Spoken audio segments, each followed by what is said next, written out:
If I could have everyone's attention, please, it's time to get this thing started. Yeah, that's right.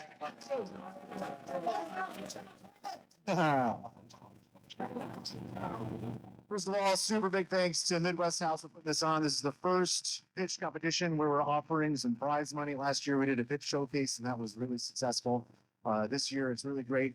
These founders didn't have their entire trip paid for to get here. There's a lot of challenge for a lot of these folks. One in particular just got here minutes ago. I'll let her tell that story a little later. I want to let you know a little bit about Startup Grind. We're doing this in partnership with Miller Coors is really sponsoring this. Startup Grind is the globe's largest network of entrepreneurs, mostly in tech. We have 5.5 million members globally and 700 chapters, 125 countries. I am the chapter director of Grand Rapids, Michigan. Grand Rapids in the house. Michigan in the house. Detroit in the house. All right. Flint. Where's your Flint hat? Yeah. So anyway, we had submissions from 8 states in the Midwest. Out of all of the hundreds of submissions, we narrowed it down to the top 16. Then we have the Elite 8 and our top 3 collegiate. The top 8 and Elite 8 are going to be competing for $10,000 today. The top 3 collegiate are competing for $2,500. They represent 5 states in the Midwest. And so that's a really awesome achievement for the Midwest House second year of doing this and us doing our very best to get the widest amount of folks to submit their pitches. We're going to do this again next year. So when you leave here, make sure that you keep in mind to let all the founders you know that Midwest House is a place to submit to win some cash. All right? All right. Now, I want to, of course, thank my team. I have Elizabeth, my co-director of the chapter Grand Rapids, right here. She's handling the slides. We have Whitney in the back corner. She's doing all the scorekeeping. A note about how things are going to be going. So the pitch format, we have 4 minutes of pitching. All right, 4 minutes, and then I'm going to steal the mic. And then we have 2.5 minutes of Q&A. Now, everyone in the audience is welcome to judge as well. We have judges that are placed around here. We have 6 or 7 judges, and then we also have the audience. The audience combined is another judge, all right? Between every pitch, we're going to show this QR code. Please load it up on your phone. It'll show in this little Google form, and then you can store the startup that way. Make sense? All right, nice and simple. So I would like to get up here our sponsor, Mr. Jonah Turner from Miller Coors, talk a little bit about what's going on. Yeah, this.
Awesome, thank you very much. We're going to begin our programming with a little bit of pitch advice. So I'm going to invite from Seamless Ventures, Mr. Matt Benson, to give a little advice for our founders that are in the room and about to pitch. Thanks, Corey. Yeah, so I'm going to talk about belief. So before you ask me to give some advice, what came to mind with belief. Just a little background on myself. Seamless is an organization take big companies like Wilson Forest, although not you guys, but we should talk. Um, and startups, we put them together and work on important problems and collaborate effectively and do good things. So we get a lot of pitches, we see a lot of pitches, and you know, I wanted to kind of share some thoughts on what makes a good pitch. So, belief. So, the first thing I look for is, does the person pitching actually believe in what they're doing? Like, literally, be surprised sometimes you feel like somebody's kind of thinking this is an interesting idea, I'm going to try it out, but um, you're not necessarily convinced that they are. So, the reason this is important, obviously, you want to work with people that are passionate about their business. Startups, just evidenced by trying to get here, sometimes getting to a pitch competition is super difficult. Might have to go through lots of stuff to get to the place you're going. And, you know, if you can't persevere, it's going to be difficult. Only people can persevere are the ones that are doing what's time. So, believe in yourself, believe in the concept, believe in your company. Absolutely. So that's number one. Second thing I look for is that you see a balance in both the big picture. You have a vision for where you're going to go, but also you are focused on the tasks that need to be done right now. You have clear pictures, clarity, and you believe you know this thing that you can do tomorrow, next week, and the next month. Those things you can accomplish immediately are often what matters. So, does that immediate stuff you're going to do? I don't know if you guys know Mitavi, who's speaking yesterday. This is a company that they are now focused on mental health and looking at really telehealth and mental health. They started with ADHD. So they were focused on ADHD, very specific, and now they're expanding. So that's the kind of thing that you really see in pitches, that you have a achievable first step and a big idea, a big so I believe that you have that. Is the second one. And then finally, and this is, you know, frankly, if you think about a pyramid, you have to read it. I believe in you. I believe that you're kind of going down the right path. The next thing is, do I believe that you have an pyramid? And you know, that might be patents, it might be some expertise you bring, might be a relationship. A lot of different things, but if all I'm excited about is the concept, but I don't think you have something special, that's not going to matter. So I know there's some guidelines on, you know, what you're going to vote for, but I keep those main things in mind as you go. Really appreciate being here. Super excited to see the pitches. I've already kind of gotten a preview of the companies, and I think it's going to be an awesome event. So, you know, believe in yourself. Need to have balance in that big picture, that small picture, and these are going to. So, thanks. Thank you, Matt. Today you're going to see a lot of that, a lot of all three. I do want to begin with a couple really quick judge introductions, because some of these judges actually submitted and didn't make it to the debate, but they are judging anyway, and they made it here to do so they help out. What I love is this community is about pulling people up, right? We pull each other, we push each other, we have mentors, we are mentors. So who wants to start with the quick judge introductions? I think maybe over here. Good afternoon, everyone. I am the Wits founder of Zero to Parents. Digital podcast for all those members who open up their hearts. So, congratulations. Today I officially launched. I have an app store. And I have, thank you. If you have an Android, I have a Play Store as well, but very excited. It's one of the tasks before here for my house in this space, and excited to support them pitching today. Mike Scully. I'm Devin Blacktree, Chief Executive Officer over at FlockX, where we are helping you find real-time activity you love anywhere you go. And like Colleen, we have our app out on the App Store. You can iterate on it, or we'd love you to jump on and try it out, find some of the activities going on in Austin right now. My name is Jonah. I'm at Molson Coors. We want you to celebrate life's best moments with our products. And good luck to everyone. Don't blow all your money at South by Southwest.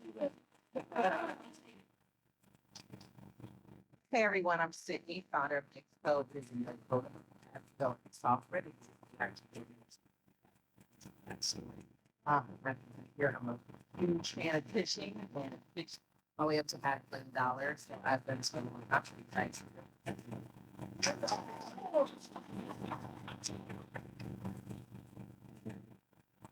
Hey everyone, I'm Steve Mason. I'm a venture investor at SXSW. We're a Chicago-based venture firm, invest globally in early stage companies. And what's really good about our model is we partner with corporations and invest in companies that align with their investment needs. So I'm really excited to hear.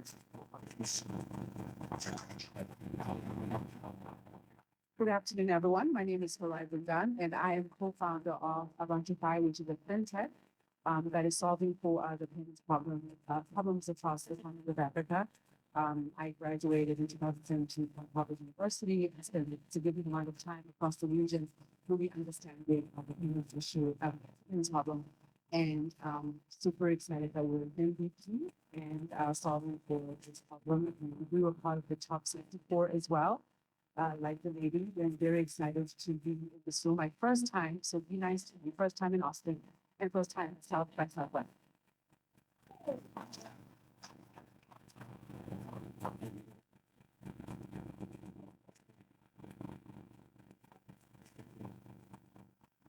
Hey, everyone, I'm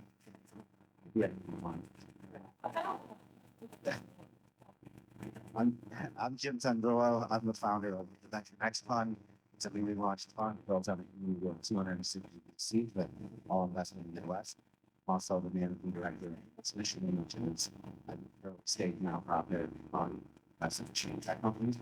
I was born and raised and grew up in Chicago, native, and moved to Michigan. So Midwest is all up in my blood.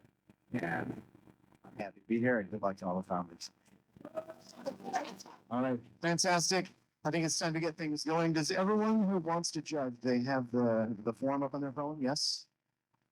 As I mentioned earlier, this QR code is how we're going to do that. So make sure to take a picture and get that QR code. We'll give you a few seconds to do that. One. Nice job. Good work. Good to go. Any protests? You don't need more time? See phones up in the air still? Okay. Let's get the deck and the founder of Farmish.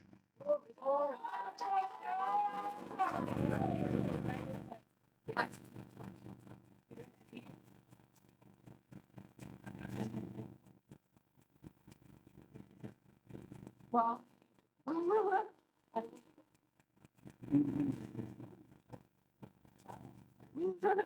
hello. So we have had a lot of changes in the last year. It sounds like permanent will have changed. Where they shop and they buy. Now over one incident I've been looking at over supply chain of building local security. So how do we connect those two? Enter Farmish. It's a marketplace app that what we do. Users create a free listing for things like that. Chicken is really started with the price of this. Syrup, buyers, and so on. Right here, the preference. Overwhelmingly, our users expect other platforms that have time to move this work on.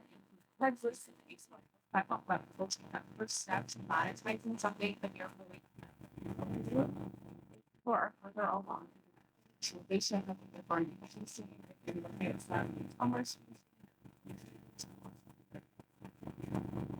This is how we're looking at the market. We know through this a very broad spectrum, but there's something. I built a launch furnish on my own 51 weeks ago. And since then, we've had over 270,000 downloads, 194 registered users, and 70,000 of those have been active within the last 30 days. 85% of our users are women. Over top of our 16,000 sellers have become not sold. We spent all of your I want to do the farmers and gardeners, but that's done with efforts and build the taxes and interest of how to decide the sold. So to do that today, we soft launched our market membership. We officially have revenue. And so we launched that for users. Within the next few weeks, we'll be launching the in-app transaction. So right now, we'll build more customization, add content, add events, so we'll do workshops, classes, and then the second part of our revenue model are in-app ads. We've done testing on our advertising, but we are waiting on the next process to launch that at enterprise level. We've also been player to highlight local producers who are also selling through them by our local supplier program. So custom high impact ads any revenue or the revenue will go towards so what from organic content, we do have our first paid social media launched on this side. With content creators on YouTube and podcasts, they have millions of subscribers combined with the votes. So if you are a homesteader or looked at any gardening content, people are, so we're very excited. And we've had built-in features from the very beginning that we've constantly optimized and improved to engage users and looking ahead, our native filters are not space development stuff, and that's what we support our advertising revenue. Right now, we are about 1 million users per month, and we expect that to increase as our membership model grows and further. I have been a stay-at-home mom for 9 years, and I also am a web developer. Like I said, I built a launch furnish on my own. So we're going to download Daniel, and they rebuilt the app around that. We are raising $500,000 to fuel we know it's working.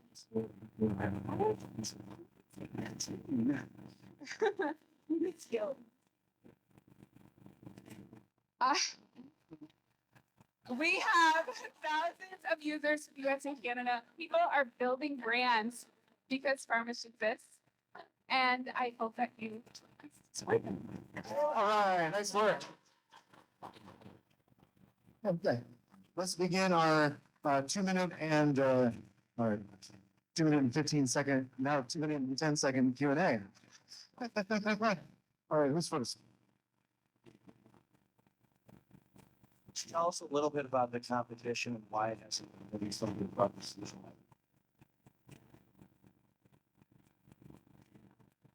Either looking for that model that already exists with Airbnb with other marketplaces, and it leaves out all those brand users who are looking to take that first step. For people who sell eggs online. So right now, all of our transactions, I'm rules are looking to randomly selected one of our users, and she has joined partnership with that already sent 20,000 eggs through the app. We have leading order merchants like that logo. So we are leading them into an online transaction model. A sample so very value.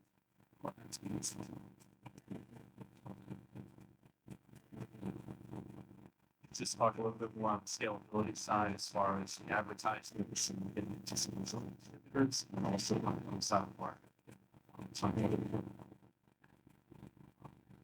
Our 98% of our users say that, or sellers say that also buyers. So people interested in local food, our membership model right now automatically referral programs, $5 monthly referral, annual. And so most of our, like I said, most of our users are really a lot of my content creators with hundreds of millions of users who follow them because they're also interested in the restaurant simpler life. In a side hustle, we're in a side hustle culture. And so we are leading our users here that way versus us.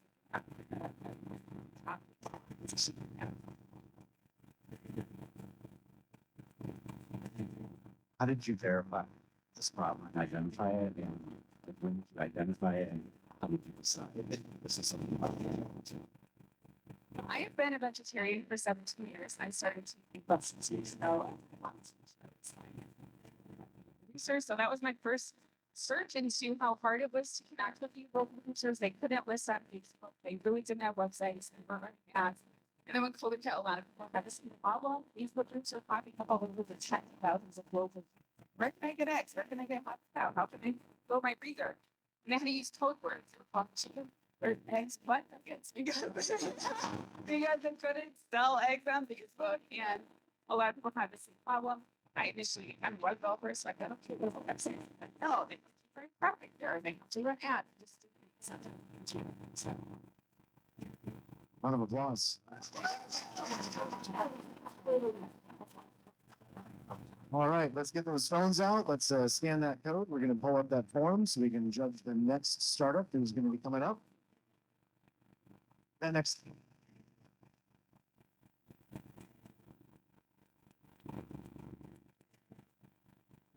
Got a clarifying question on the form. 10 is highest on that on the scoring limit. All right, looking for Pete though. Anyone need a few more seconds to get that form loaded? No? I'll make sure that everyone gets their checking. All right, let's get a slide deck up and 4 minutes as soon as you start talking.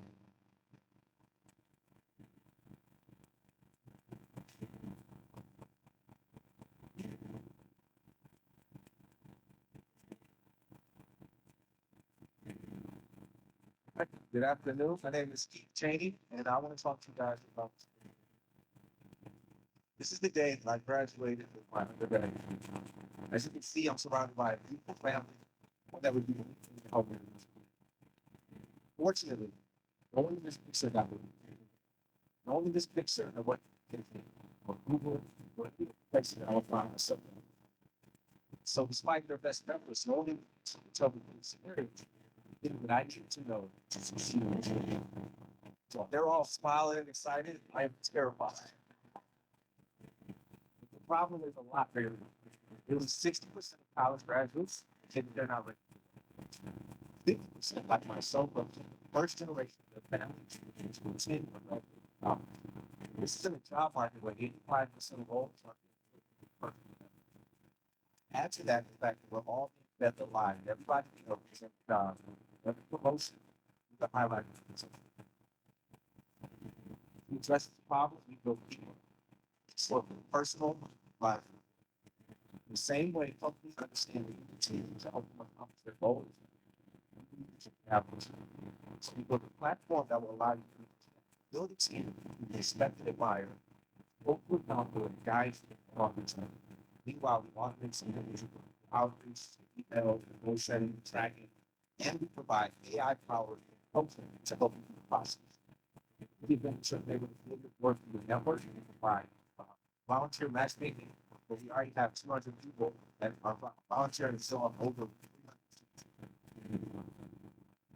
Now, beyond your board of maybe 4 or 6 people, also set up a newsletter.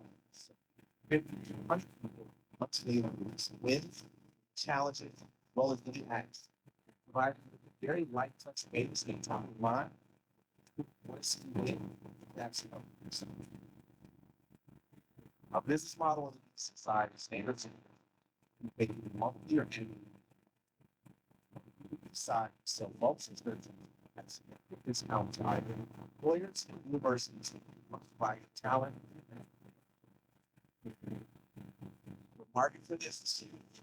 Over $4 billion. We're taking conservative publishing, we're focused on young professionals with under 25, college seniors and grad students, with legal professional women of color, representing opportunity to involve $1.4 billion in annual.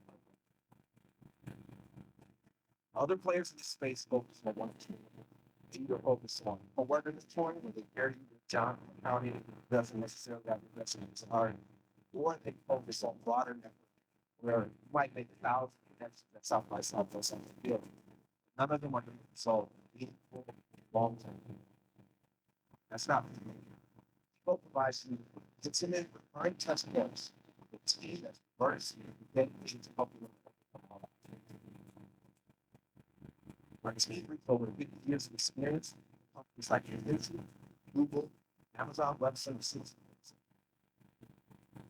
Our MVP is currently in beta. We've got 3 pilot rounds and over 60 located job promotions, companies. Lots of amazing things. We have 5 universities that are committed to pilot, including Michigan State and Oklahoma. And we're backed by multiple accelerators, Techstars, Black Foundation. We're currently raising $1.25 million to provide us with 2 years of work with our staff and our developers, and fund our traveling, admin, and other operations. We ask you whether you're an investor, a mentor, or a business user to join us. Our mission to close the opportunity to that's collaborative.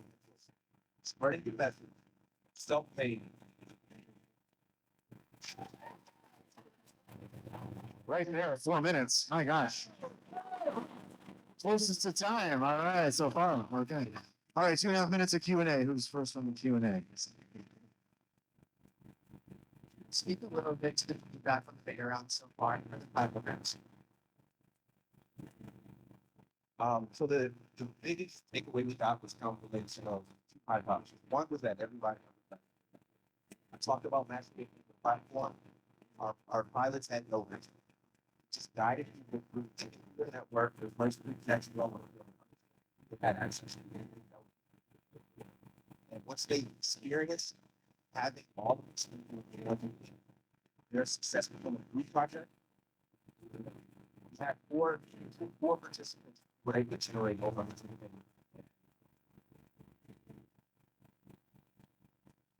million. Your target audience you mentioned that you had something to do, and one of them were Black women. I'm quite curious to understand the thought process of that and what was your approach to talking to people to them. Sure. The first Black women are going to be on that. But one of the other takeaways from our pilot program is that mid-career professional women of color understand this problem. They've been sealed to the workplace, they've been told they're not ready for promotion, they've given all of the excuses. So they understand why they need to tap into their network and identify people who help them navigate this.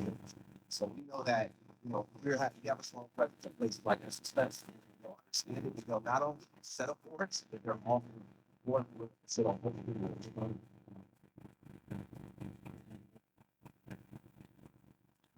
So everyone at this conference, including the volunteers, the police force, the restaurants, they're all talking about AI. You mentioned it in there. Tell us about the what you're really doing with that capability or what you want to do. So one of the first uses of AI is going to be taking the information provided, running through our algorithm, help you identify the right message, provide a code, go to state, like go green, and that'll let us know when that pipeline is investigated.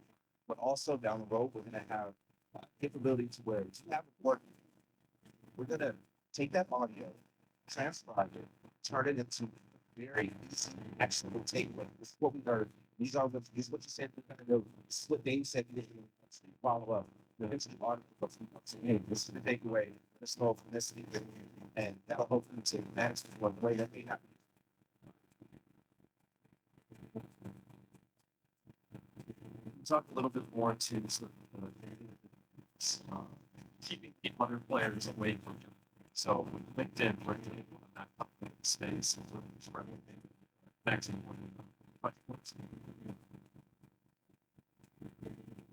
That's definitely top of mind. We actually see that as a collaborate. What we want to do is have it to where once we have information on you, we can assess your person to make connections, leverage that AI to say, you are code based on what you need, what you need in the world is in split. One thing that I was personally we're not great at UX, so we're gonna make sure that this is where it's you, where it's hopefully that part. All right, round of applause. Thank you, Keith.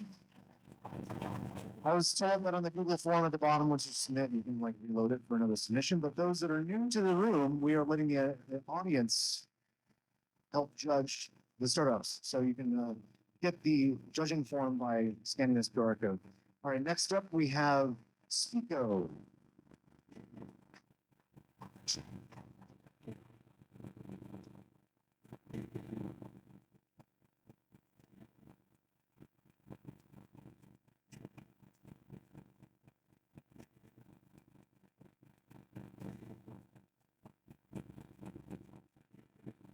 Hey, good afternoon.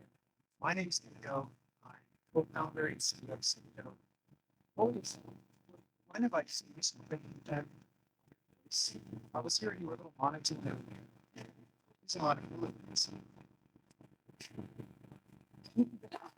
See how awkward that is? I mean, it is so hard to get something that it's really something that I know I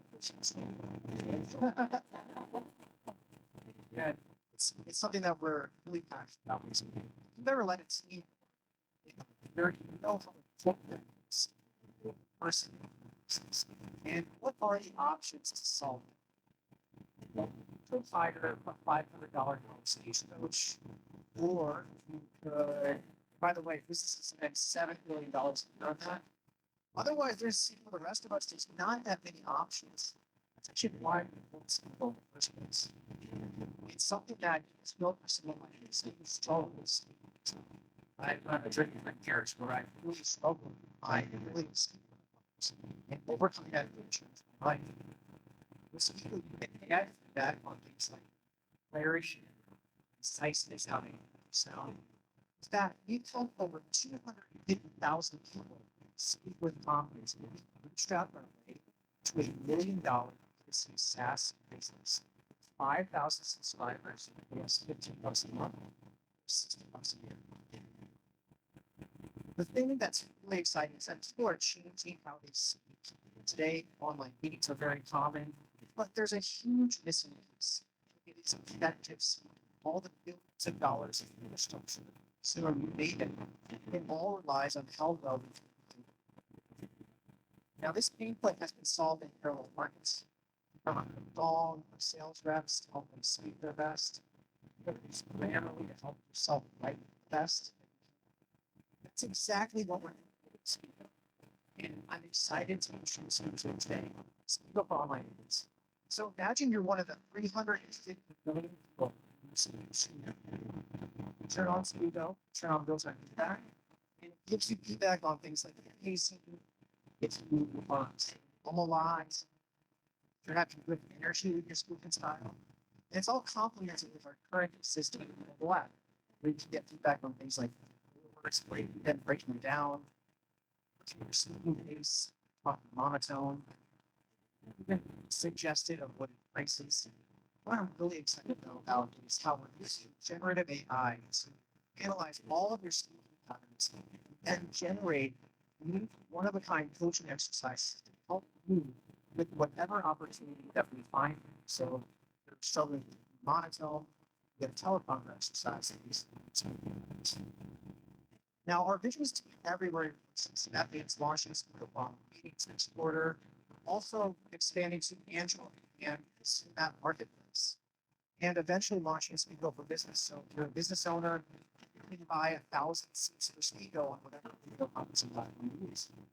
And that's going to be a big boost for our go-to-market and our financial projections by adding a we're for the first time raising capital. And we have two goals with this money: double our subscriber count to 10,000 this year and acquire our first 50 clients. Now, I want to introduce you all to the biggest team in Chicago. It's Team 4, working together since day one, launched 2 other apps before this. And we also have a secret potion, Roger Love, #1 voice coach. All right. Nicely done, and thank you for the feedback. I appreciate that. I can always grow and learn, every day. Thank you. Appreciate it. All right, Q&A. Mr. Jim. Congrats on the success. how do you acquire your customers today? We acquire our customers through organic social content, also ranking things on the Apple App Store, such as interview or public speaking. So it's been all organic so far. So you talked about your revenue model. Generate revenue. So in your users, I used Toastmasters. And when I got to a stage where I was good with my uh, public speaking, I actually stopped with the Toastmasters. So with your platform, and the way that you give me feedback, you becomes very good at speaking, then what? How are you able to retain your users for a long time? It's a great question. This is a great organization. I actually coach people who use the app. I reach out to people and I do coaching sessions. One in particular, he was practicing written speech. And he eventually got those big unsubscribed. He came back later. The thing that we're solving though is we're building into your everyday flow by building it into. So today, I use email for real time, hours a day. I've never tried to, which really helps us.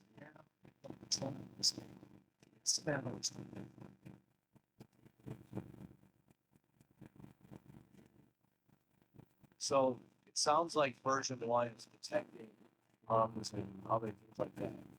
You talked about personally coaching. I see that as the huge value that it's like. You talked to us about the potential roadmap. It's a good question. I come from a family who my family struggles with Christian. So I've seen firsthand how one-on-one coaching is just no and how that impacts your trajectory forward in life. So you see having to this. So AI can get you so far talking to someone where you are there's limitations. Even though one team getting closer to that experience. So it's in our roadmap, but the focus is the SaaS applications. AI, you sometimes see that.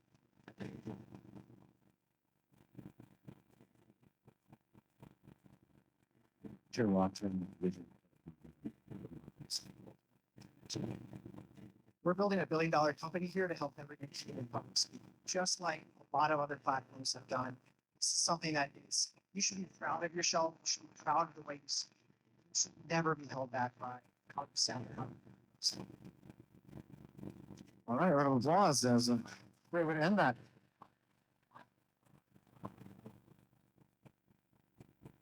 All right, QR code for those who are new to the room. Everyone in the audience, they will also ask questions, by the way. It's not just limited to the judges. Next up, we have Stigma presenting.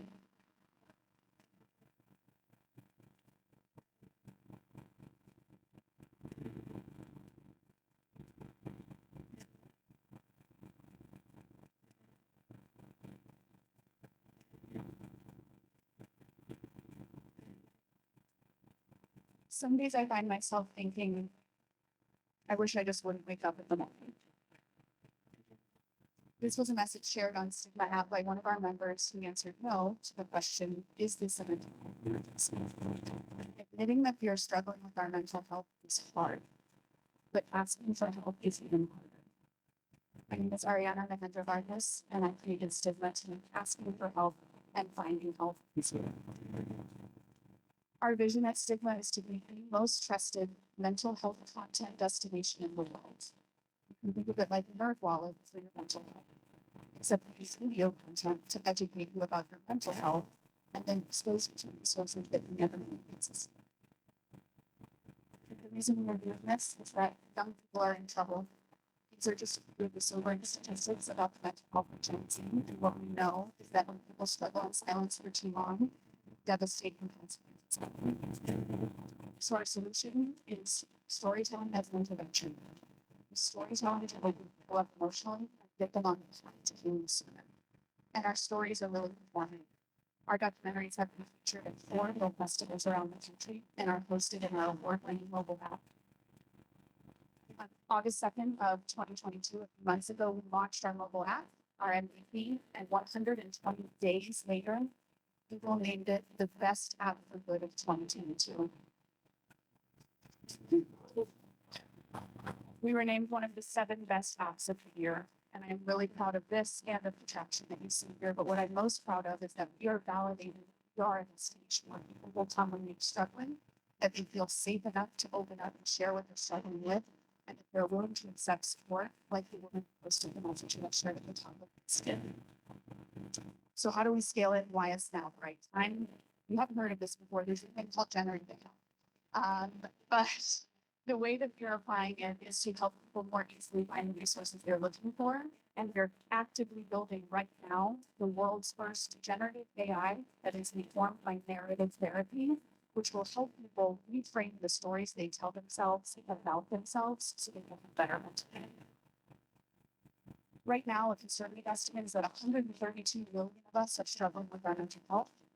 28 million of those people are Gen Z, and 8 million of them attend HBCUs, community and city colleges, and high poverty high schools, and that is where we are starting.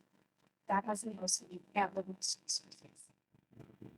When you think about us in competitive landscape, you only need to remember one thing: timing. There's an average of 11 years between when someone starts to struggle with their mental health and first sees treatment. 11 years is how long it is. And there are fantastic resources that show up, raised your hand, or entered in Google how to find a therapist that you want to help people find those. We can go earlier in the healthcare continuum because health outcomes are better the earlier you start to take care of mental health. Now the $10,000 question: how do we make money?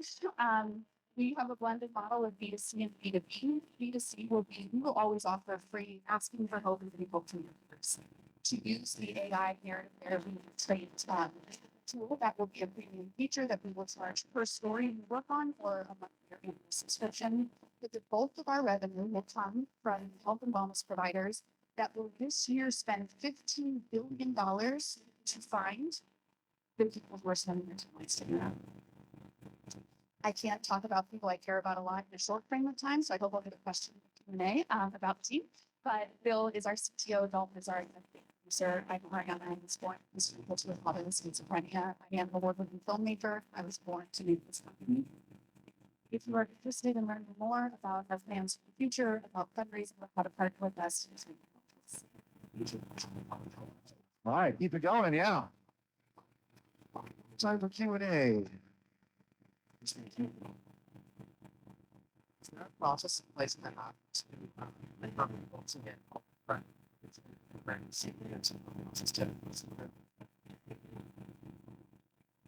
Thank you for the question. Yes, we have an advisory board that includes PsyDs, MDs, suicide prevention specialists, the American Foundation for Suicide Prevention. One of the stats I'm most proud of is that people announced that because we doubled the size of our community in 5 days, which was pretty exciting and scary and things broke. But we, since that time in early December, we received 4 asks for help. That even though we have a security question asking, is this a mental health emergency? They said no, which means that they can progress to the next stage of the process and they said yes. And when people express suicidal ideation in the process, we develop a advisory team, which includes offering them access to and connecting them with their coordination partner that's called Brave. They're like based out of Flagler, Florida, and work exclusively with both in middle school, high school, and in psychology and families on social mental health outside of just the mental health team. 50% of people who chose to share that they were suicidal on stigma sites. I do not know if those people would have shared it with someone else in their lives. Everyone did a text response to this asynchronous text audio or video. So if they had never verbalized the words, but they found it, they still felt safe to share it to research to help find the best. It's also a very specific target market you're going after. How did you identify that? The personal experience of being a young person who didn't feel safe talking about my dad, about my anxiety disorder and panic attacks, which I narrowly escaped today for today's presentation. So hooray for me. But that is 50% of people who will develop mental illness will have felt their first symptom by the time they're 14, and 75% will have felt their first symptom by the time they're 24. When you are in areas of lower income, there is increased trauma and you're exponentially high risk of developing mental illness. So we have to actually help the people who need the most help. Thanks to Low Business Chicago for giving me the opportunity to speak every semester at city colleges in Chicago. We will start in our own backyard in our neighborhood of Chicago and expand from there once we can see it. So I love the problem that you solve. My question is to the name of stigma. What was the thought behind it? Because it is a stigma to talk about mental health. And I'm wondering from the reasons that have, so obviously you have a lot.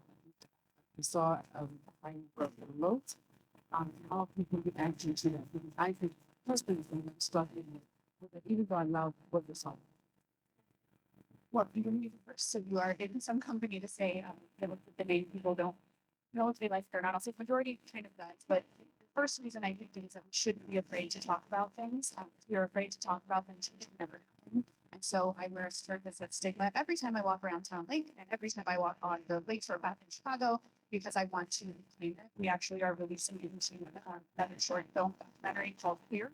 And we're doing that. That is a word that the LGBTQIA plus community is playing. So I think there's an ability in this world to take things that are misunderstood and change them.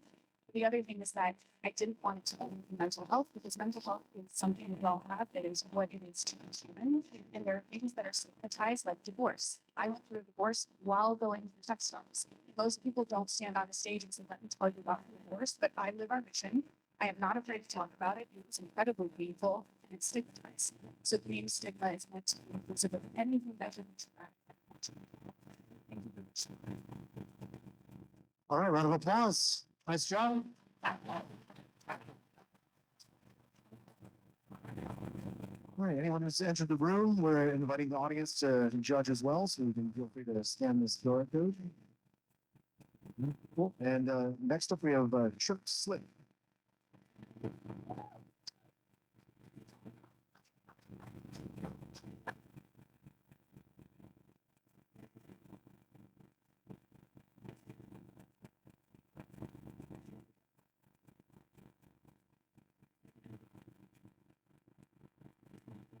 All right, y'all. We're in Texas, and y'all say howdy, but we're in the Midwest house, and I'm from Detroit, and we say, "What up, though?" Hey. All right. So I'm dressed like a school bus because I'm excited to tell you guys about how we can build field trips at your fingertips. All right. So got a lot of problems when it comes to field trips. Everybody here has been on one and has had to take a piece of paper home to their parents, get it signed, take it back with paper money. We're digitizing that process. So the problem is the same for both teachers and vendors. Managing the field trips, collecting money, we want to make sure that we're taking the paper problems out of that. So how do we do that? A wraparound solution that allows a teacher to build a trip slip from her phone, to send it out to parents through a QR code or a link that they can then fill out on their phone and say, "Wait a minute, I don't want to go to an ATM. Can I pay for this with my card?" You sure can, because we're taking the paper out of the paper problems. So our market is huge. I mean, just in America, you're looking at about 55 million students, 55 million. But in Metro Detroit, we have about a 620,000-ish students. The average student takes 3 field trips per year. We would charge a $2 convenience fee if a parent said that they wanted to pay from their phone. Now, that's not going to include any ancillary services. It doesn't include extracurricular activities. It doesn't include any sort of athletics, nothing other than field trips. If a parent wants to order their kids lunch, they can do that. If a parent wants to put money in their kids' digital wallet, they can do that. But beyond that, the teacher will eventually be able to book their transportation, their food, and the venue off from TripSlip. Now, we got some competitors, everybody does, but our competitors are only focused on what we're doing right now, which is the minimum viable product, the MVP version, which is the digital signatures and collecting money, not all the other stuff that I was just telling you about. So this is a mock-up of what it looks like. Create your trip slip. It'll have a form that shows all the people who've already filled it out with the parents' information in it as well. So we monetize, again, freemium model, free to send out to parents, free for parents to fill out. But anytime money is exchanged, then money is exchanged. We'll take a portion of that. So the opportunity, again, Southeast Michigan, just by getting 250,000 of those 615,000, we're going to do, it says $1.50 there, but we hiked it up to $2. So that's going to get us a couple of $1 million by the end of 2025 before we offer the ancillary services. So here you see the opportunities, arbitrage model, et cetera, et cetera. But our team is made up of me. I have more than 1.5 million commercial miles driven. I've done 216 customer discovery interviews. I am a commercial driver. I have 2 children, so I'm a professional chaperone, and I worked at a museum. So I have a software developer, CTO, and a COO. Our team together, we have more than 20 years experience in each of our individual fields. So we need $300,000 to be able to build these things out. And I'll leave this up here just for posterity so you guys can look at it and see what we can build and how we can come along. So again, my name is Asha. If you want to reach out to me, here's the information. Shoot me an email. You can call our number, 888-433. Or you can find me online at Asha so-and-so. Thank you guys. All right, 30 seconds to spare. So now you are the winner of the time competition. I always love saving as much time for Q&A, so let's get that started. We should use that speaker lab to see how many times. Yeah, that's all right. That was amazing. There you go. I have 5 kids. There's nothing like having our kid hand off the folder and sign that form, all that good stuff. But I appreciate the value of having the system. You talked about all these other platforms for lunches and sports and tuition. Have you thought about a world of more like a super app where you have all of these kind of connected versus now I got to put another app on the phone.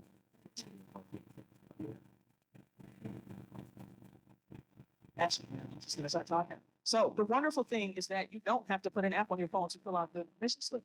But the sticky part of the app is that all the other stuff will be in it. So you'll want to, but it's gonna be super easy.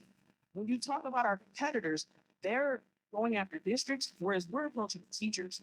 By and large, all the customer discovery interviews that we did, there's no standardized rubric at all for teachers, let's say 90%, for teachers to have a permission slip form. So they can do this a la carte or in addition to, and they don't have to take the digital money. They can choose to instead accept regular paper money. So it doesn't have to be an app.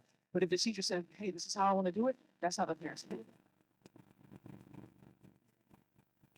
What's like the market strategy with the app or software from absolutely to access in school?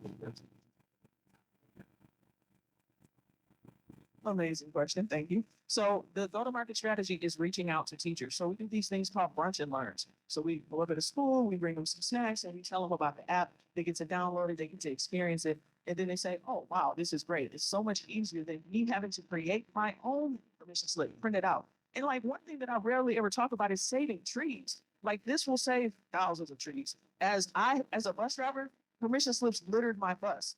I've been a chaperone where I've seen it happen where kids aren't prepared because their parents didn't know about it. I've gotten calls from mom, like, hey, can you go to this field trip today?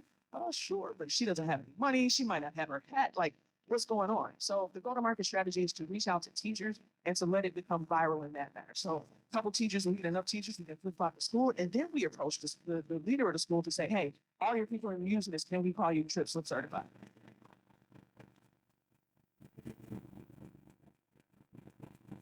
In the audience? No?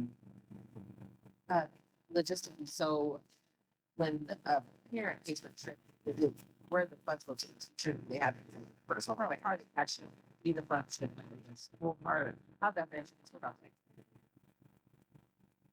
The money comes to Trip Slip, we take our money out, we pay those vendors to them directly. So that's the part where vendors don't have to worry about it. Once they say, hey, we're on your app, we'll manage all of that for you. That's a little bit further down the line. We heard earlier about focusing on what we're doing now, not just the grand vision. So like what we're doing now is taking the money, serving onto it, and then paying the vendors as the trip go out.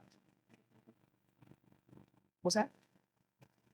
Yeah, for sure. Like wherever they're going to, we collect the money just to make it easier for teachers, and then we disseminate that to the vendors. All right, round of applause. Trip Slip.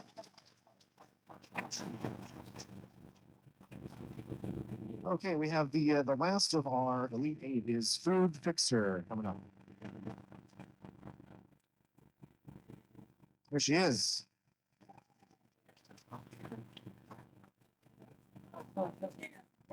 You gotta tell the story. For real, through the grace of God, I'm here. My name is Grace Hughes. Don't give me that. But I'm from Milwaukee. And we just had a dump of a snowstorm that happened the day before I had to leave here. Yeah. Gotta love flyover states and all this. But regardless, delayed twice, sat in the airport 8 hours, then got canceled, then found out the only way that I could get here was to be flown to San Antonio, Texas by a bus to Chicago that got me here, and I was able to get a car and drive to Boston this morning to get here at 12:30 at our 12:30. I'm not playing. Food Fixer needs to be heard, and I love the fact that you guys have given me this opportunity. We made it week 8.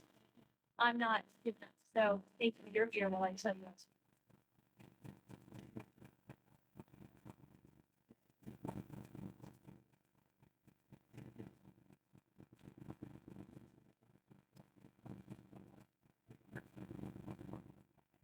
So, hi everybody, I'm Dr. Grace. I was the first Olympic level with gymnast in our state of Wisconsin and professional water skier. I then became a concierge doctor to the elite, Beverly Hills, San Francisco. So working in these worlds is what inspired me to create Food Fixer. And here's why. Every 36 seconds, someone in the United States dies of cardiovascular event. Our country is now hit the 40% mark focus. 609,000 people will die from cancer this year. It's not just a food knowledge crisis and a nutrition insecurity crisis. The manufactured foods we're eating barely have the nutrients we need to evolve. Cancer survivor needs to have and obesity wouldn't be rising as a simple dieting change nutrients. The question is, what to use and how? Solution, Food Fixer. An app that makes finding non-toxic, body optimizing, disease foods simple. Here's how it works. You give us information, and our algorithm will give you an actual grocery store list of the exact foods to get to help your body to repair according to scientific literature. So that's not just counting macronutrients and salt intake like all the weight loss apps. We specifically are food is medicine solution. And we look at ingredients, sustainability, which means the culture of the body, or worse. So according to our landscape market, Americans spend 5% of their food, 5% of their money on food. And they've been doing this for over 20 years. There's about 200 million people in the US that are able to buy food, obviously, I'm talking about problems here. So we have the adults from age 20 to 65. And it's about $324 for our grocery bills now. So we get a big margin, about $3.2 million at our total investment market. And how we want to get into that market, as a doctor with my experience for over 20 years, we're going for insurance companies. They're looking for ways to improve their bottom line, right? And we are a resource for that bottom line for preventative health, which is called the social determinant of health. We provide education on what food to get, how to find it, and why it's useful. So we have competitors, they're pretty massive. We got guys like MyFitnessPal, Educate, and they're exceptional. But they're also exceptional in their lane of weight loss. We are Foods Medicine, and we just found out that one of our greatest competitors is truly an ally. They just approached us. They gave us Sifter. They once created Teapot back in the day, and now their API is exactly what we need, and they're a $5 million company. We got off that. So we're ready to build out our MVP. And how we're going to do that is we're going to start in the market with generating money right away through grocery store sales. So if you think of Instacart, how you order your food from Instacart, well, think of, say, diabetes and getting a grocery list, and then we go find food. That's how we operate. So we'll have also a subscription model, so that when you get your grocery list, you'll know what to do with it, right? Recipes, meal design, all that kind of stuff. And the coaching system's on the way, just little farther down the line. So what the ask is $125,000 to build out our MVP. And this will take us to a 2-year runway. MVP should take about 2 weeks. And in that time, we know that we're going to start generating revenue right away and getting you to 10x within at least a 6 year period of time. So we've been doing this collectively. I've been doing this for at least 20 years. And when you're looking at post revenue, you're looking at it. I've made at least $90,000 the last 2 years doing this, helping people. You can't unsee the work that this does. And it's necessary. And we are generating a ton of free organic growth and nurses. All right. Awesome. Okay, 2 minutes, 20 seconds of. In the state of Wisconsin, beer, cheese, sausage. I want to know what the recommended list is there. So for me, like family of 7, 5 kids, how do I program it for everyone in my family? So I'm creating copies all of them. We are not only taking into account purchasing for a family. I mean, think of somebody who just going to, right? Their entire family needs to support how they're eating, how they're shopping. So it's not just about the one person using it, it's the entire ecosystem. And then you also take into account the fact that, you get different flavor profiles, maybe have different diets, and we're definitely taking that to effect. And we're looking at being very conscious of that. Somebody from UPF is not necessarily going to eat the same way that your family does in Wisconsin, right? Although we're living here under this great city of the United States. So we need to be aware of that as we mentioned tonight too. We definitely need to be on this topic. We talked about generating revenue from the get-go. We just talked about stuff. Sure. Let's look at a little bit more. Let's do that. Of course. So the insurance companies kind of we're B2B and B2C. Okay, so the insurance company is one customer with thousands of end users, right? So each one of those thousands of end users are now buying their groceries, and we get the revenue from yes, making legal arrangements with the insurance companies, but then also for transaction where users actually.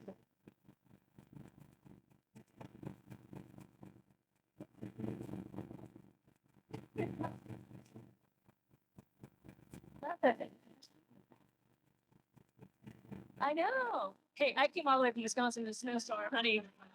You can walk down that aisle. I'm kidding. So my question is, I've had several family members go through health problems like that, and it's not just like one time, it's more than time.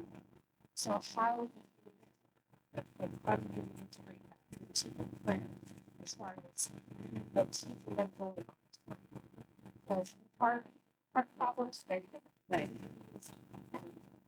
So is that a factor of what you guys are trying to accomplish?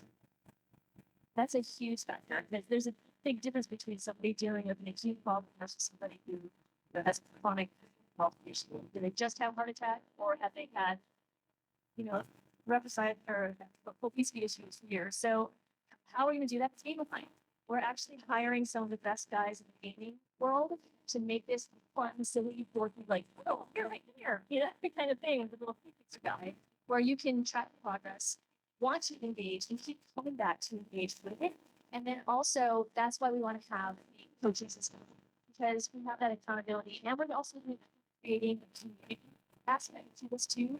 So if you have MS, you can get on there and say, hey, I just tried this recipe. It's really awesome. Or, I've been eating nightshades and I didn't even know. And now this app showed me what to do.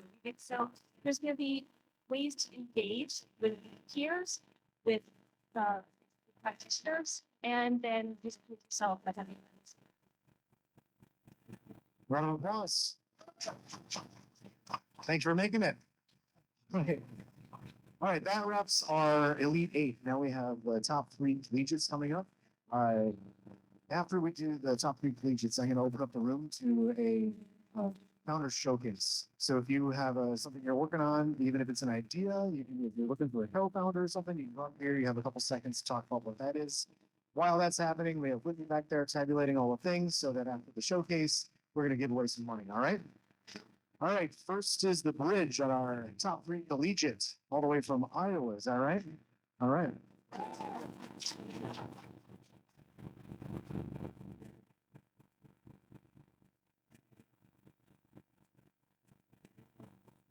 Hello everyone, I'm Sufin, with a very long last name. I get that a lot. I'm a PhD student and I work on building AI and ML models. We go to research conferences. And this is how I present my research posters. Look how difficult it is. Okay, are we able to assess what is the economic value of this? Anyone?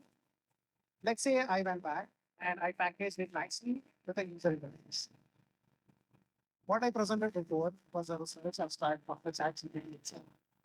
I hope everyone understands what is the value of packaging. And we are addressing this problem in research conferences. We believe just posters is a very inefficient way of expressing the AI and the models. We have to package it nicely and we have to give it the right audience. There may be a businessman or there may be a small business who is looking to leverage an AI model that could easily use the efficient of this one. And that is where our platform comes in. We are building a low-code user interface builder library, which allows people to package their AI models easily with less amount of time. And they can post it in our platform, which generates a QR code. So you can put that QR code in the poster or in the business card. So let's say a businessman is walking around and you want to see what you actually built, you can just go scan the QR code.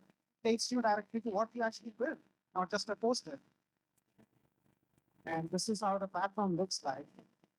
It just takes 3 steps. If the user needs go to our platform, start sharing. This is a small program running inside our server. So this one identifies what is running in image. And we have a usage-based pricing. And for the phase 1, we want everyone to use it for free. And phase 2, we want to restrict how much users have access to. And why bridge and why right now? We have seen an increased acceptance of AI models.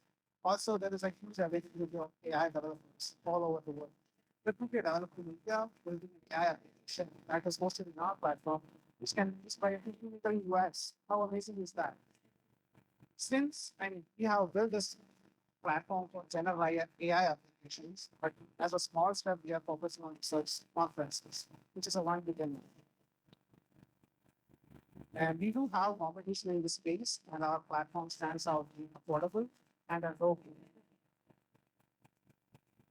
We have secured 2 events in this. The first one is a famous ITP, the summer school happening in Colombia next month. Second is a research open house happening in the University of Iowa, where I recently hosted with the QR. Here is my co-founder, Aravind Singh.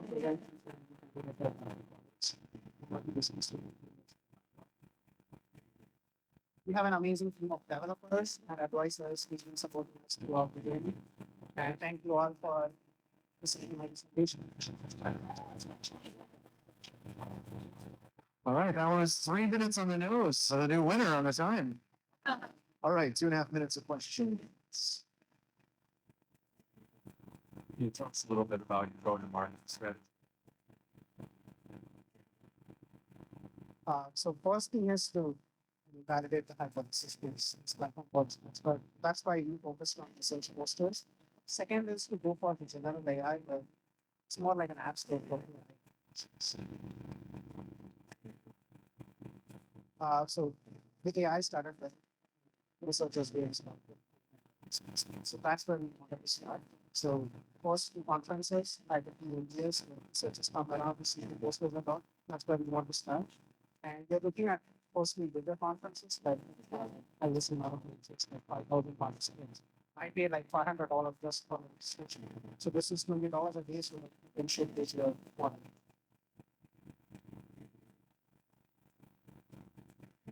Take us on a journey 5 years from now. What is your platform solution?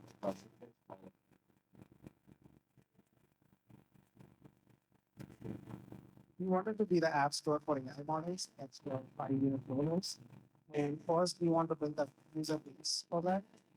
So we are focusing on research conferences. So 10,000 people posting their AI applications in our platform.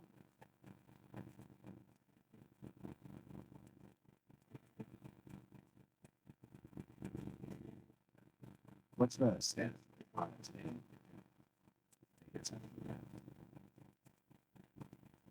So the screenshot I shoot this over is actually from us and then we put that whole thing there. The data testing is going to happen in the conferences, but we will testing the applications.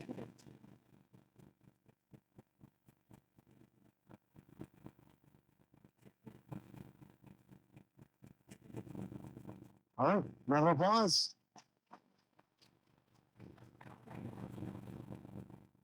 All right, so the next one is thermal verse. Top regions.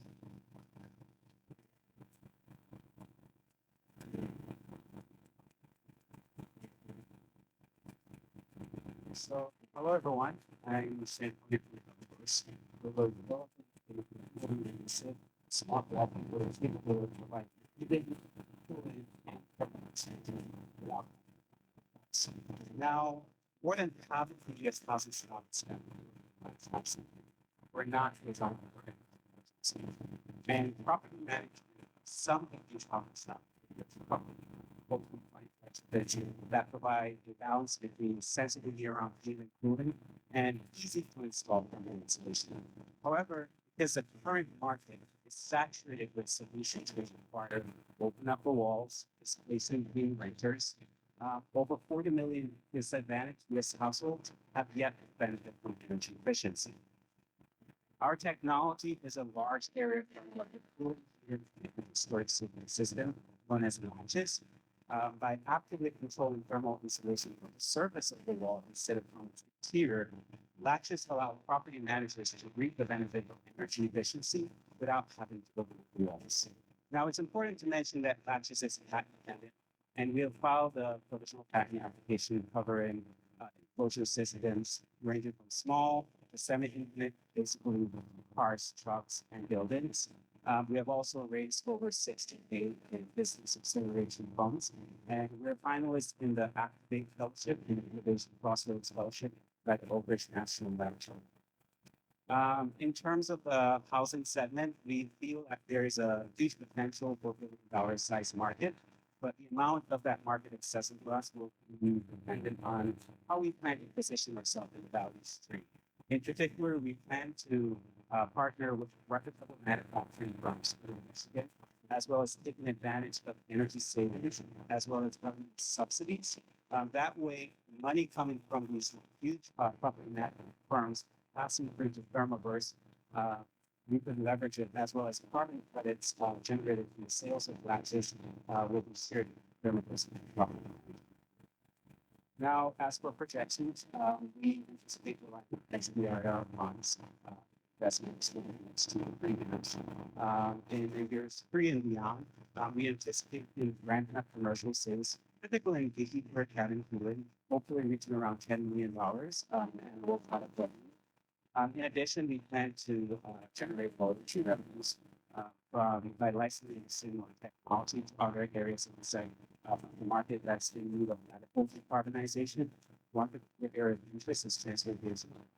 And we're getting ready to go, and we will be fundraising very soon. So throughout this interest one, the end goal for us is to gain $500,000 that will get us to build an entity and hire 2 to 3 full-time employees. If you give us $100K, that can get to a proof of concept prototype and 1 paid employee. That's you.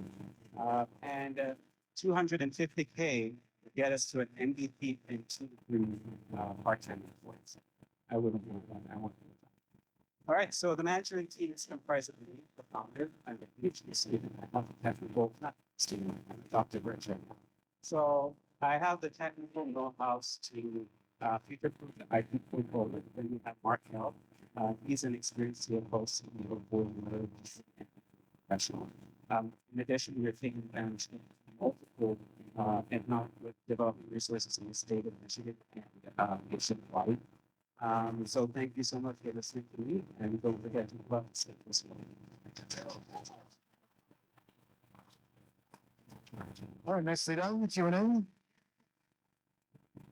Well, I absolutely love the idea. Did you say that you have a patent pending? Okay, perfect. So when I look at this wall here, are you saying the latches are gonna go on top here? Because, so I own property and I know that, you Yeah, yeah. So, but individual though. So I don't know if you talk about versus maybe the bigger players. But I have a couple of questions. So, do the latches go on top? Here, say for instance, you want to renovate the space. The latches go here. And then you put the drywalling over the latches and you're done. Or how does that work? It's gonna go right, exactly, so it's gonna be right on there. If you care about patterns and stuff, that's the best for us. So it will likely have sit on that thing, and for IT purposes, I don't want to get into much details, but I'll be happy to discuss this with you.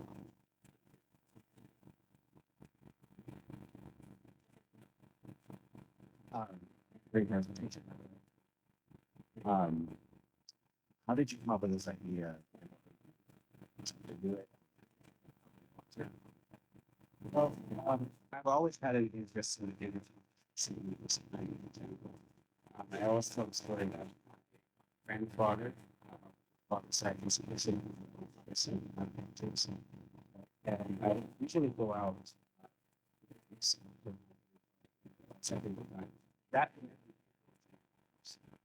after going through India, I don't want to remember the pandemic. I was locked for a month. Very few depression. So I channeled that depression and I said, how can I come up with a concept that would be the most impactful, most moving? I looked all over and I said, I need to cover all the surface areas, right? And then I came up with latches. And there's an additional detail that we can talk about. So we have time for one more question. Hold on. Two quick ones, one from the audience. I like the audience. Thank you. Weddings are value or another metric. Cost aside, how efficient is this? The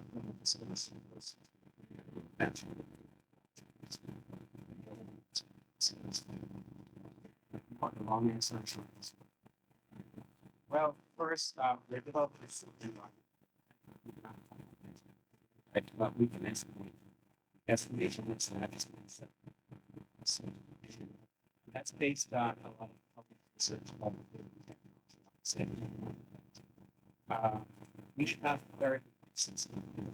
It's not only if offers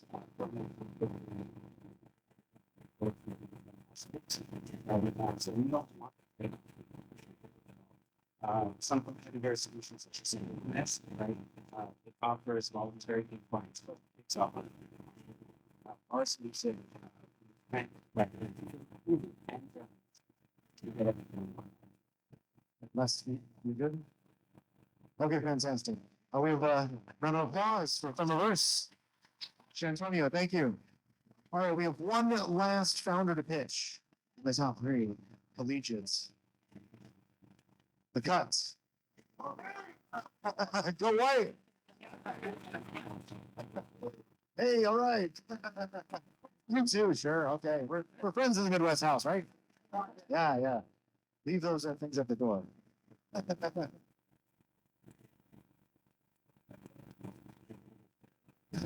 So Madison, the founder of The Cut, is handing out samples right now to the judges.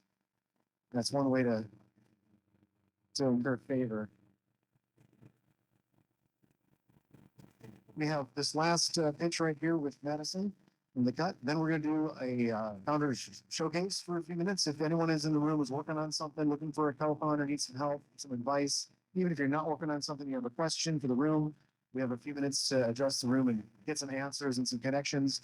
That's going to allow Whitney to have some time to finish the scoring. And after that, we will award some cash. So Madison, are you ready? Almost. I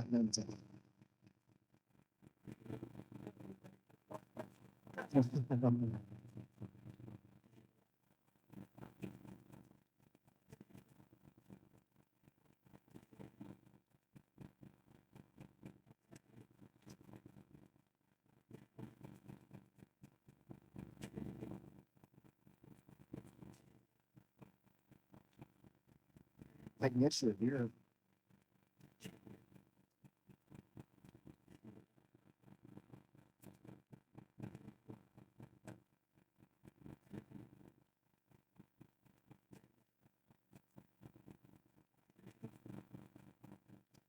What everyone?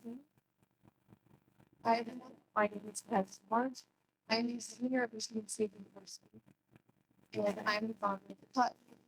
I started the Cut in December of 2021 with the launch of the Cut Cookbook. After participating in pop-up shops and pitch competitions with my cookbook, I realized that there was a market for a healthy, delicious, and versatile product that could help consumers make the cooking experience easier. The problem in the vegan sauce and dip market is that there are not a lot of options. The products are boring flavors, and the taste and texture is not great. Our solution is the Cup Vegan Sauces, a plant-based alternative that is versatile, healthy, and delicious with a unique profile. Our sauces are cashew and avocado oil based and are free of artificial preservatives. The Cup Vegan Sauces were created with consumers in mind. We have three flavors: our pimento pepper, our dill pickle ranch, and our chipotle cherry. Each of these flavors can be used in multiple different ways to enhance your cooking experience. You can use them as a pasta sauce, a sandwich bread, a burger topping, a salad dressing, and so much more. Our target market is busy parents and young working professionals who are health conscious consumers that want to find plant-based products that also taste delicious. Currently, we're in the process of getting approval by the FDA for a shelf-stable product and finding a co-packer that has clean certification. Our goal is to start production in August and launching our product in stores by September. We will start launching our product at the Make It in Michigan trade show and meeting with different retailers to talk about the production process. The cut vegan sauces cost a goods sold for $2.80, with a 50% markup can sell to stores at $5.60. And that gives us a gross margin of $2.80 per jar. Our MSRP is $7.99, and we give packaged retailers a 30% margin, which is on par with food industry standards. In year one, we project to launch into 25 stores, estimating around 10 units per store per week, and that would give us $72,000 in gross revenue and be targeting local Michigan retailers, minor stores, and local restaurant stores. In year two, we'll expand into 50 stores, an estimated revenue of $145,000.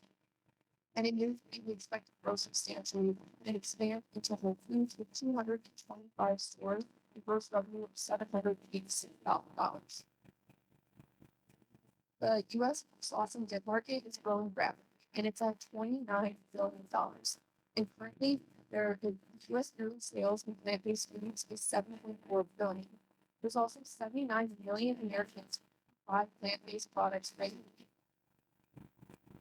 We face a limited field of direct competitors in the shelf-stable category for vegan sauces, and we are confident that no other product can meet the versatility and distinct flavor profile of the cut vegan sauces. Currently, we have raised $9,000 in funding for the cut vegan sauces, and our goal is $146,000. This would allow us to be able to run an initial line of product with an FDA certified co-packer and start driving product sales and marketing. We are confident with the cut vegan sauces that we can capitalize on this growing market segment of vegan products. Thank you. Nicely done, right under 4 minutes. Devin, you had one? So awesome stuff. You can tips all the time. These are amazing. So well done. But getting into retail is really hard and sort of maintaining that. So what sort of your strategy? Absolutely. I actually grew up in a family that does kitchen products. And so I kind of grown up in the world of learning how to get into pitching and retailers and buyers. And I also worked at a chain in Florida that does the bunch of things. I got to sit in the sales meeting, learn how to pitch to different retailers, how to make those connections to be able to jump into stores and buyer and that big connection. So the second part of that go to market, how do you build a brand with the consumers? So part of it is we already do have an audience with our book. We've sold over more than copies over a year, and we undertake on social media as well as website. And we will continue to expand on that, develop another template as well, incorporating all of our software to really encourage consumers to be able to use these to make easy meals and make them taste delicious and also feel good.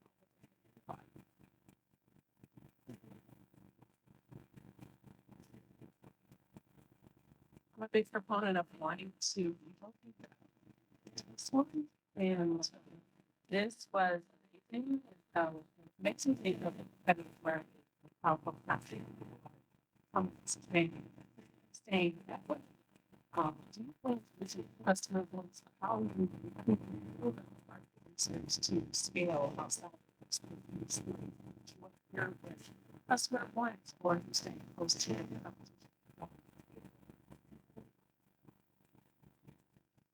Absolutely. I think I'm like this type of business. Like, the way I came up with these flavors was I had 8 different flavors and I did a lot of testing and everybody tried it. It literally been 10 one over about 6 months and those were consistently the top 3 that people loved. And it was people a little bit different or not what's exactly what I'm about to do now. So I think people being able to see that they're trying to do something exciting and fun and that because what social media reference is I will adapt to be able to create a great teacher. One last question, Jeffries? Oh, all right, audience. The last one I asked. So I cook with cashew cream all the time, and one of the benefits slash challenges is changes in consistency. So is there something about your formulation, if I wanted to take a pepper sauce, six pasta sauce, and put it in some consistency? So our sauces are shelf stable, so they're actually heated prior to purchasing them. So when you buy them in store, they've already gone through this change in consistency. And so when you heat it again, the consistency doesn't change. And then also on our packaging and our website, so you can look for the recipe for pasta sauce, how much pasta water you can add into it to be able to make them both together. But because of the shelf stableness, it won't get thicker, but it's more sweet. Cool, round of applause for the cut.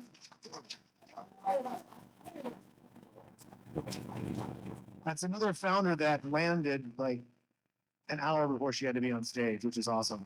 All right, so I also want everyone in the room to celebrate the fact that we have people supporting the founders. So everyone in the audience, a round of applause for yourselves. I've been a founder pitching to an empty room before, and that's so much fun. Anyway, so thanks for being here for that. I did say that I was going to open up the stage for like a startup or founder or just any kind of showcase. If you're working on something, you're looking for something, a co-founder, any kind of advice, anyone in the audience going to stand up? Come forward. Yep, come on up. Working on something, looking for something, need some advice? Hey, everybody. Thanks for all the comments. One of the moves slightly change in the world. Lateral function. So, my name is Jim Poteri. I'm the founder and CTO of How Industry Based recreational boating is 20 pounds of CO2 emitted by the average boat per mile. It's directly pushing the exhaust into the water. So recreational boating is really fun too. Being able to own the boat, the hassle, trailer, game field, storing in the winter, and everything else. So LilyPad Labs, lilypadboats.com is the first purpose-built solar powered autonomous connected boating experience. So nothing to be on water. This is a joystick to move around. It's really changing the whole notion of shared economy boating as a service device. Fleet operators really love us. We've got a solve the issue. We're working on it. That's officially launching in the spring. And I would love to talk to you about this category. We are, that's a little bit what it's just an initiative fund to get started. But we are just beginning to small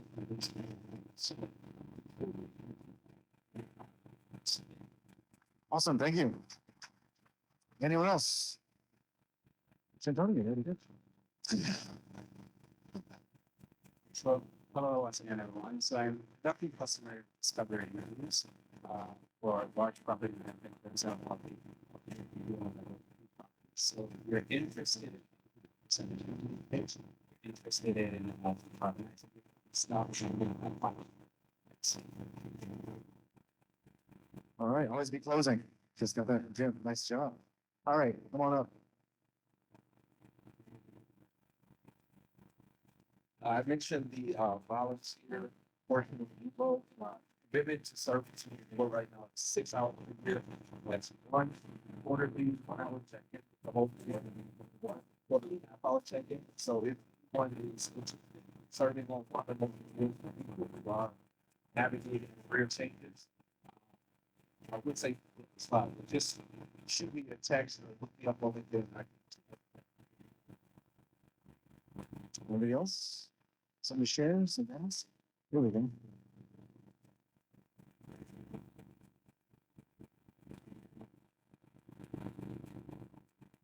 Hello, everyone. My name is Maximilian Vasquez. My ties to the Midwest are that I'm from Chicago. That was really broad. Went to like high school and carried that out. So, to start this off, the amount of profit that an artist makes selling 100 vinyl records is equivalent to getting thousands of Spotify. At the same time, vinyl records are back in a big way. It's $1 billion market in the US again. First time since 1986, vinyl records have outsold CDs. However, it takes 12 months on average for artists to get their vinyl records. If you're an indie artist, definitely can't wait that long. If you're going to tour, especially going to places that sell buy and wanting to make money selling merch. So what I'm doing at my company called Movie Record Co. is leveraging 3D technology to make vinyl records and bring that time down to 6 months.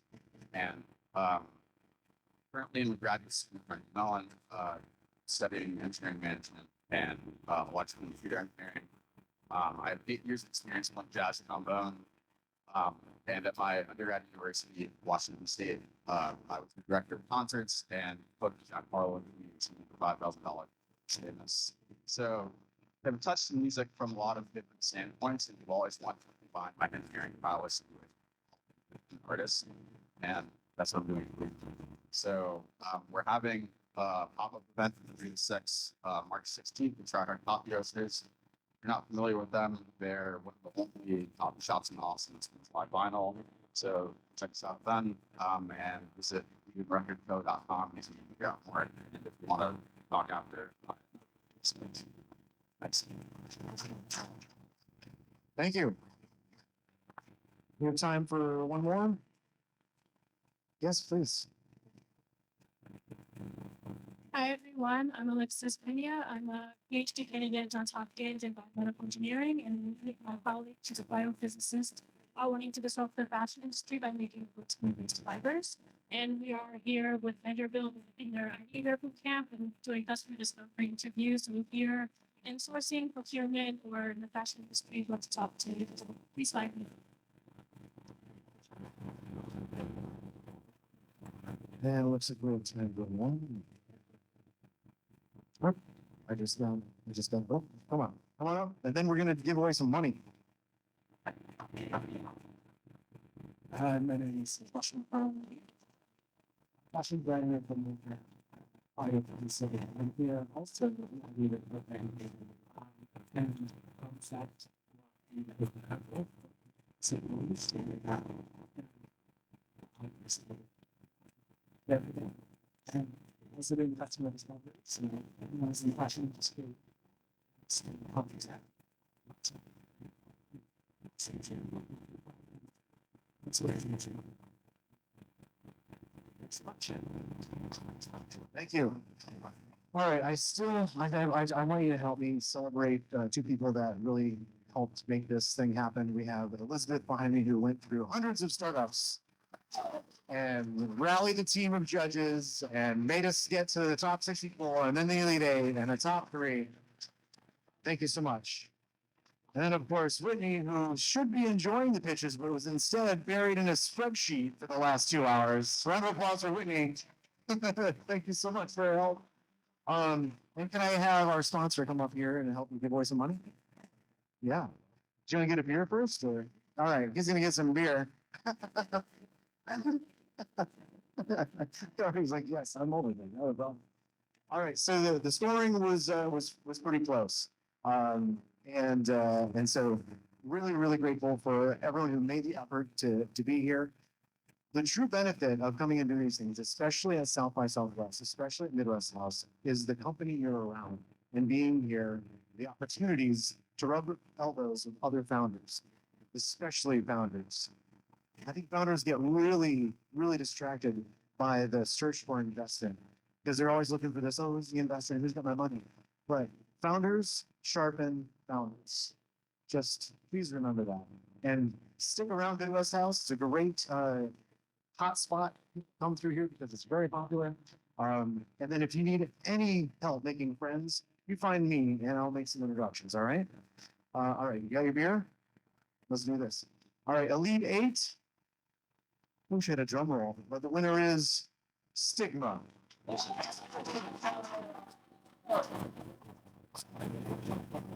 Yep. Here, come on up. Come on up. A little handshake. Yep. Maybe a photo with the.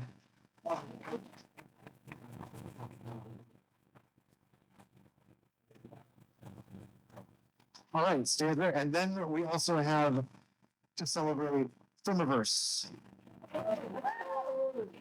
from the top 3 collegiate. All right, maybe a picture of the 3 of you all together.